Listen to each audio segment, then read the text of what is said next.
Hello everyone! Welcome to my mini vlog at ngayon samahan niyo po ako dito magpunta sa Chaosu Kogen Shiba Sakura Festival or dito sa Mount Chaosu Highland Creeping Flux Festival na matatagpuan dito sa Aichi Prefecture, Japan. Ayan po yung dinaanan namin paakyat po ng bundok. At ngayon nandito na po kami sa parking. Binidyohan ko po yung mga tanawin. At may nakikita ako naglalakad. Siguro galing sila sa taas. At andito na kami at alas 9 ng umaga kami dumating dito. At pumila na yung asawa ko para bumili ng ticket. At dito muna kami nag-intay ni Baby Aina hanggang sa nakabili ng ticket na yung asawa ko. Sabi ng asawa ko, pag one-way ticket lang yung binili mo, yung papunta lang is 500 yen. Pero pag balikan yung binili mo, mas makakamura ka po, magiging 800 yen na lang po siya. At yung parking na binayaran namin is 1,000 yen. Alam nyo ba, kanina ang layo po ng parking namin, ikinausap ng asawa ko yung staff. Sabi niya may kasama kaming baby. Kaya nilagay kami doon sa pinakamalapit na parking lot. Buti na lang, ang galing ng asawa ko talaga. Kasi kawawa si baby pag malayo yung parking namin. At dyan po kami sasakay ng lift, paakyat po ng bundok. Pag sumakay po kami dyan sa lift, yung aakyatin po namin is 1,415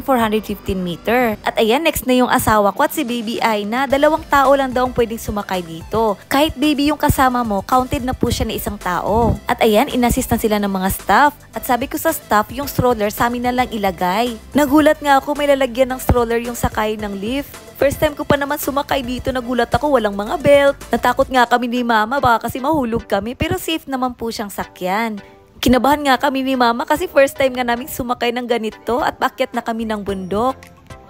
Nakakalula siya at nakaka-excite. Tingnan niyo po yung baba nila pag malapit sa mga daanan. May mga net po siya. For safetyness po yan. At ayan yung asawa ko tsaka si Baby Aina. Siguro si Baby Aina nagulat siya sa daan. Kaya titingnan yung paligid. At ayan, nagkwentuhan kami ni mama habang paakyat kami. At yung stroller dyan pala sinabit sa gilid.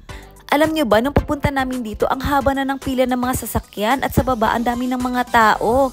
Meron pa nga sila mga bitbit na mga aso. At meron din ako nakita nakasakay sa lift na may bitbit na wheelchair. At ayan, binidyohan ko yung mga paa namin. Parang ang lapit lang niya. At ayan, ang lapit na namin. Nakakatuwa. Nasisilayan na namin yung mga bulaklak. At habang papalapit na kami, nakaka-excite. Alam niyo po ba na isa sa mga ski yung lugar na to? Kapag tuwing uulan po ng snow, isa po to sa pinupuntahan nilang lugar para mag-ski. At dahil ngayon po ay buwan ng May, season po ngayon ng Shiba Sakura or Flux Festival. At ayan, yung asawa ko, nandyan na. At may staff po na mag-a-assist sa taas at sabi nila, sa kanan daw diretso pagkababa. At ayan, malapit na kami ni mama at pagkababa namin, sabi ko sa asawa ko, saan yung una nating pupuntahan? Sabi naman ng asawa ko, akyat daw muna kami sa taas. At yung stroller, iniwan muna namin sa baba, doon sa may karatula banda. At ito yung mga tanawin habang umaakyat kami, o diba ang ganda? Yung nanay ko nga napagod na umakyat, hiningal na nga siya. At alam nyo ba, ang ganda pala ng view sa taas ng pagkaakyat namin. Pero alam nyo, hiningal din ako nung pag-akyat ko dito. Lalo na siguro yung asawa ko kasi bitbit niya si Baby Aina. And hanggang dito na lang po. And sa next vlog ko, ipapakita ko po yung view sa taas. See you po sa next vlog. Thank you for watching. Bye! Arigatou gozaimasu!